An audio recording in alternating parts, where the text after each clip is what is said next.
दोस्तों, अगर आपको ये वीडियो थोड़ा सा भी पसंद आया तो प्लीज एक लाइक, कमेंट और चैनल को सब्सक्राइब जरूर से करें। आज के लाइक्स का टारगेट है 100 लाइक्स। मुझे पता है आप इसे पूरा कर लेंगे क्योंकि आप हैं सुपर अमेजिंग। तो चलिए शुरू करते हैं। चैप्टर 2166। जांग यी ने अपनी सारी तैयारियों को एक एक करके चेक किया और जब सब ठीक हो गया तो उसने रात के अंधेरे का फायदा उठाकर ब्लिजर्ड सिटी से चुपचाप निकलने का फैसला किया। उसका टारगेट था वुलान एम्पायर। उसने आसमान का रास्ता चुनने के बजाय सीधे ग्राउंड के नीचे से जाने का डिसीजन लिया। इसका कारण सिंपल था, दुश्मन के स्पाइज उसे इजीली डिटेक्ट न कर पाएं क्योंकि मेन एंट्रेंस उनके सोल्जर्स और डिफेंस सिस्टम से पूरी तरह गार्डेड था।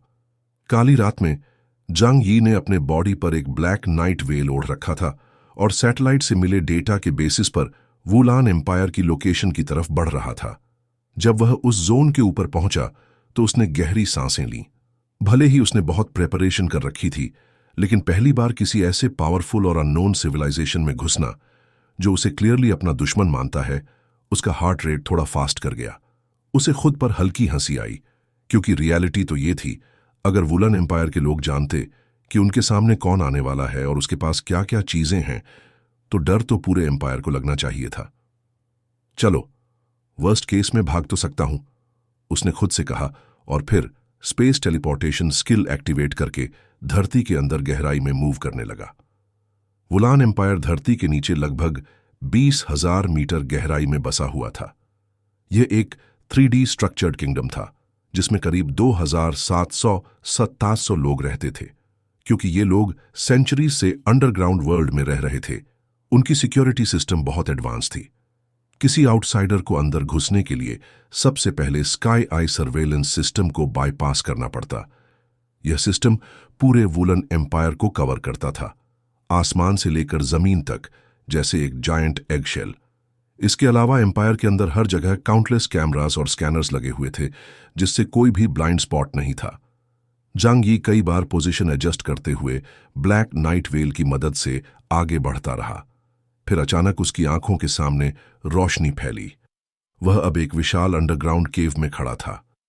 यह उसकी पहली बार अंडरग्राउंड एंट्री नहीं थी, लेकिन वह कसम खाकर कह सकता था कि उसने अपनी पूरी जिंदगी में ऐसा स्पेक्टेक्युलर और ग्रैंड व्यू कभी नहीं देखा था। यह कोई सिंपल सिटी नहीं थी, यह एक मैसिव किंगडम था जिसकी पूरी ब्यूटी को ऊपर से भी देख पाना नामुमकिन था।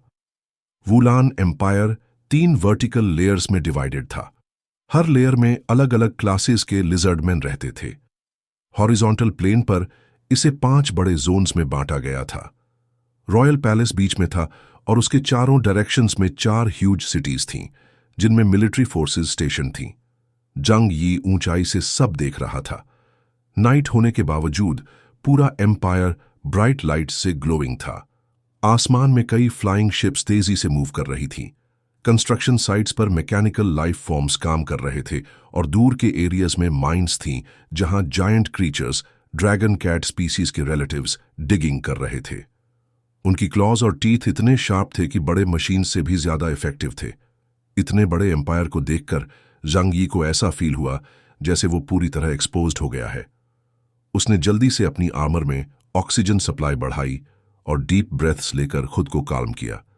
Relax, nothing to panic, smart और कूल रहना है। फिर उसे याद आया कि उसके पास टन्स ऑफ लव रीपर्स और लिंग ऑल्टरनेट स्पेस में रेडी हैं। इससे उसे थोड़ा कॉन्फिडेंस मिला। उसका पहला टास्क था पूरे एम्पायर का ओवरव्यू कैप्चर करना। उसके आर्मर में बिल्ट इन स्टेल्थ सिस्टम था और ऊपर से ब्लैक नाइट वेल, तो डिटेक्शन का रिस्क 0 था। जांग यी ने पूरे अंडरग्राउंड वर्ल्ड को स्कैन किया। Mountains, rivers, waterfalls, tall peaks, सब कुछ नीचे था। टेक्नोलॉजी और नेचर का ऐसा कॉम्बो उसने कभी नहीं देखा था। उसने सारे विजुअल्स अपने स्मार्ट डिवाइस में रिकॉर्ड किए और फिर डेटा को 6 सिल्वर आर्मर्ड एजेंट से मिले इंटेल से मैच किया। 4 आर्मी जोन्स यहां हैं। अटैक करना है तो इन्हें पहले न्यूट्रलाइज करना पड़ेगा। बिगेस्ट ट्रबल उनका एडवांस्ड फायर पावर ग्रिड होगा। इतना बड़ा एम्पायर, इवन अगर मेरे पास लव रीपर 100 गुना ज्यादा भी हों, तब भी एक ही स्ट्राइक में सब डिस्ट्रॉय करना इम्पॉसिबल है। इसलिए स्ट्रेटेजिक टारगेट्स हिट करने होंगे। उसने सोचा, एनर्जी प्लांट्स, फिर खुद को जवाब दिया, नहीं, उन्हें डिस्ट्रॉय करना वेस्ट होगा, मुझे बाद में रिसोर्सेज चाहिए। फिर उसने प्लान बनाया, पहले मिलिट्री आर्मरीज उड़ाना होगा और शायद रॉयल पैलेस। उसकी नजर रॉयल जोन पर गई। ब्लैक ग्लास जैसे शाइनिंग स्ट्रक्चर्स, रॉयल और इंटिमिडेटिंग। लेकिन उसने आइडिया ड्रॉप किया, रॉयल फैमिली को मारने से फायदा नहीं, इससे सिर्फ पब्लिक रेज बढ़ेगी। बेटर होगा कि उनका डूम्सडे वेपन स्टोरेज लोकेट करूं। ज़ांग यी बिना हरी किए स्काई में मूव करता रहा। कोई भी उसे डिटेक्ट नहीं कर सकता था, क्योंकि उनके बेस्ट स्पेस यूजर को वह पहले ही किल कर चुका था। उसने हर इमेज रिकॉर्ड कर लिया, लेकिन बर्ड आई व्यू से लिमिटेड डेटा मिला। ज्यादा जानकारी के लिए उसे डीप इन्फिल्ट्रेशन करनी पड़ेगी। टाइम कम है, पहले जूयू को ढूंढना होगा, उसने सोचा। इसके बाद उसने फाइनल स्कैन किया और फिर स्पेस टेलीपोर्टेशन एक्टिवेट करके स्काई आई नेटवर्क के अंदर जंप किया। लेकिन जैसे ही उसने ये किया, वुलान एम्पायर के सिक्योरिटी कंट्रोल सेंटर में अलार्म्स बजने लगे। अलर्ट अलर्ट, नोड 46528.324 पर unusual space fluctuation detected, level 0.02। Red lights blink करने लगी। नाइट शिफ्ट पर मौजूद लिजर्डमैन तुरंत मॉनिटरिंग स्क्रीन्स पर जूम कर गए। लेवल 0.02 मतलब मेजर ब्रीच नहीं हुआ था, लेकिन फिर भी एनर्जी फ्लक्चुएशन था और इस टेंस टाइम में कोई रिस्क नहीं ले सकता। उन्होंने बार बार चेक किया, लेकिन optical sensors, infrared, sonic radar, किसी ने भी कुछ डिटेक्ट नहीं किया। एक स्टाफ ने राहत की सांस ली। उफ, लगा कुछ सीरियस हो गया। दूसरा, लिजर्डमैन हॉट ड्रिंक पीते हुए हंसा। स्काई आई भी कभी कभी गलत हो जाता है। पहले ने शोल्डर्स श्रग किए। सिस्टम इतना बड़ा है, कभी कभी ग्लिच तो होगा ही। सब हंसे और बोले, रिपोर्ट मत करो, वरना बेकार का इन्वेस्टिगेशन शुरू हो जाएगा। और ऐसे ही उन्होंने इसे इग्नोर कर दिया। लेकिन उन्हें पता नहीं था, इस बार ये छोटी सी एनोमली सच में बहुत बड़ी प्रॉब्लम बनने वाली थी। चैप्टर 2167। ज़ांग यी अब वुलन एम्पायर के अंदर गहराई तक पहुंच चुका था। सामने जो सीन था वह किसी पैराडाइज से कम नहीं लग रहा था। हर जगह ब्यूटी और ऑर्डर था। यहाँ की टेक्नोलॉजी इंसानों से कई सालों आगे थी। नाइट होने के बावजूद इस एम्पायर की नाइट लाइफ ह्यूमन सिविलाइजेशन के पुराने गोल्डन डेज जैसी थी। चमकदार लाइट्स, रंग बिरंगी स्ट्रीट्स, म्यूजिक और एंटरटेनमेंट का पूरा माहौल। लिजर्डमैन यहाँ लग्जरी एंजॉय कर रहे थे। ड्रिंक्स, पार्टीज, एंडलेस एंटरटेनमेंट, सब कुछ इतना परफेक्ट और पीसफुल दिख रहा था कि अगर कोई आउटसाइडर इसे देखे तो सोच भी नहीं सकता कि ये लोग कितने डेंजरस हैं।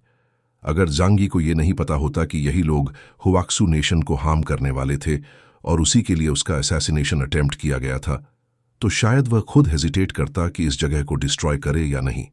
लेकिन उसके दिल में कोई मर्सी नहीं थी। उसने खुद से कहा, इन लोगों को अपने की का प्राइस देना होगा, एंजॉय कर लो, ये तुम्हारा आखिरी लग्जरी टाइम है।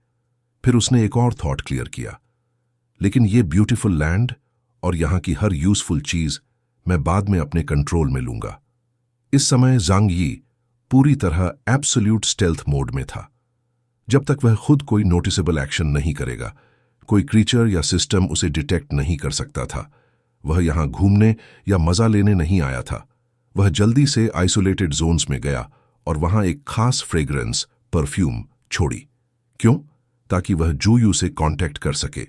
ली लिंगशुए ने कहा था कि यह फ्रेग्रेंस जूयू के लिए उतनी ही इरिटेटिंग है जितना एक एक्सप्लोडिंग सेप्टिक टैंक। तो अगर जूयू जिंदा है तो ये स्मेल जरूर नोटिस करेगी। होप तुम अभी भी जिंदा हो, मुझे इंटेल चाहिए, उसने मन में कहा। वह बहुत सावधान था। सेंट्रल रॉयल जोन को उसने सिर्फ दूर से ऑब्जर्व किया, क्योंकि वहां रॉयल फैमिली रहती थी और वहां स्ट्रॉन्गेस्ट वॉरियर्स थे, जिनमें मिंग फू शूमैन रेन जनलू, नेदरवर्ल्ड गेटकीपर भी शामिल था। इवन परफेक्ट स्टेल्थ के साथ भी वहां घुसना सुइसाइड था। इसलिए उसने बाकी अर्बन डिस्ट्रिक्ट्स को एक्सप्लोर किया, हर स्ट्रीट, हर कॉर्नर नोट किया, क्योंकि फ्यूचर वॉर में यहां स्ट्रीट फाइट्स होंगी और उसकी आर्मी को हर डिटेल पता होनी चाहिए। कुछ देर बाद उसके कम्युनिकेशन डिवाइस पर एक अनयूजुअल सिग्नल आया। हुआक्सू नेशन के devices same communication system use करते थे, तो अगर कोई एलाई नियर बाय हो और सिग्नल ब्रॉडकास्ट करे तो ज़ांग यी उसे रिसीव कर सकता था। उसके डिवाइस पर सिर्फ एक लाइन आई, तुम कौन हो? ज़ांग यी ने आसपास स्कैन किया और रिप्लाई किया, हुआक्सू का आदमी, तुम्हें लेने आया हूं, मुझे तुम्हारी इंटेल चाहिए। जरूरत हो तो हेल्प भी करूंगा। लंबे समय तक कोई रिप्लाई नहीं आया, लेकिन जांगी ने पेशेंस रखा और आखिर सिग्नल आया, इस जगह पर आओ, मैं वहां मिलूंगी। उसने जो लोकेशन भेजी वह थी एक आइसोलेटेड सीवर जोन। जांगी ने अपने ऑल्टरनेट स्पेस में मौजूद लिंक को टच किया और एक जेंटल स्लैप लिया, यह कंफर्म करने के लिए कि लिंक सेफ है। फिर उसने मूव करना शुरू किया। वह कॉशियस रहकर डेस्टिनेशन तक पहुंचा। टाइम नीडल डेंजर डिटेक्टर ने कोई थ्रेट नहीं डिटेक्ट किया। फिर उसने सीवर के ग्रे पाइप्स की ओर देखा और कहा, मैं आ गया, बाहर आओ। अचानक ब्लैक डर्टी पाइपलाइन हिलने लगा। एक लिजर्ड मैन उसमें से निकला और फिर बदलकर एक ब्लैक क्लैड गर्ल में बदल गया। उसकी आईज अनयूजुअल थीं, पिच ब्लैक प्यूपिल्स जो लगभग 70% आई सॉकेट को कवर कर रही थीं। उसने जांग यी को देखा और बोली, तुम क्याओस हो? जांग यी ने आर्म्स फोल्ड करके पूछा, तुम्हें कैसे पता?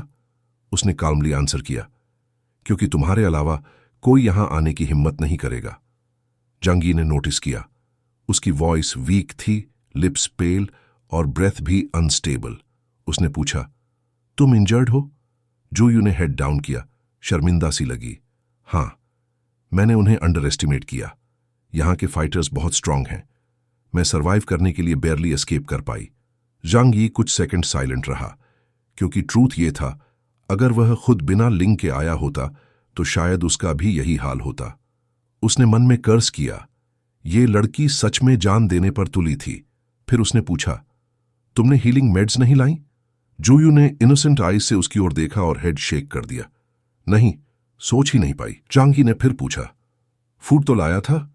जू यू ने क्विकली कहा, हां, कुछ कंप्रेस्ड बिस्किट्स लाई थी, इजी स्टोरेज के लिए, लेकिन वो जल्दी खत्म हो गए। फिर मैंने यहां से जो मिला खा लिया। फिर उसने फेस ट्विस्ट करके कहा, लिजर्डमैन का खाना बहुत वियर्ड है, पत्थर जितना हार्ड, मेरी टीथ टूटने वाली थी। देखो, उसने माउथ खोलकर दिखाया, छोटे टीथ पर ब्लिस्टर्स थे। जांग यी ने साई किया और ऑल्टरनेट स्पेस से मेड्स और टेस्टी फूड निकाला। जू यू ने मेड्स खाई और तुरंत जमीन पर बैठकर यम यम साउंड के साथ फूड खाने लगी। जांग यी उसके बगल में बैठ गया, उसे ईटिंग देखता रहा और फिर कामली पूछा, तुम यहां क्यों आई? जू यू ने बिग इनोसेंट आईज ब्लिंक करके आंसर दिया, फूड के लिए। जांग यी स्पीचलेस रह गया। तुम्हें पता भी है ये जगह क्या है? वह हंसकर बोली, हां, यहां बहुत बड़े लिजर्ड हैं। मैंने पहले वॉर में उनके टेस्ट का मजा लिया था, इसलिए उनकी प्रेजेंस फील हुई तो मैं आ गई। हे। उसने अपने लिप्स भी लिक किए, शायद टेस्ट याद आ रहा था। फिर उसने जांग यी की ओर देखा और कहा, और खाना है? जांग यी ने साई किया और उसे मोर फूड दे दिया। फिर उसने कामली कहा, अब बताओ, यहां तुमने क्या किया इतने दिनों में? जू यू ने क्यूट इनोसेंट टोन में रिप्लाई दिया, कुछ खास नहीं, बस फूड ढूंढ रही थी, लेकिन पता नहीं क्यों ये लोग मुझे हर जगह चेस कर रहे थे। फिर उसने एक शॉकिंग लाइन बोली, ब्लिजर्ड सिटी में भी मेरे पापा यही करते थे, तो ये लोग क्यों इतना इशू कर रहे हैं? जांग यी को फेस पाल्म करने का मन हुआ। ये लड़की सच में टोटली वाइल्ड है।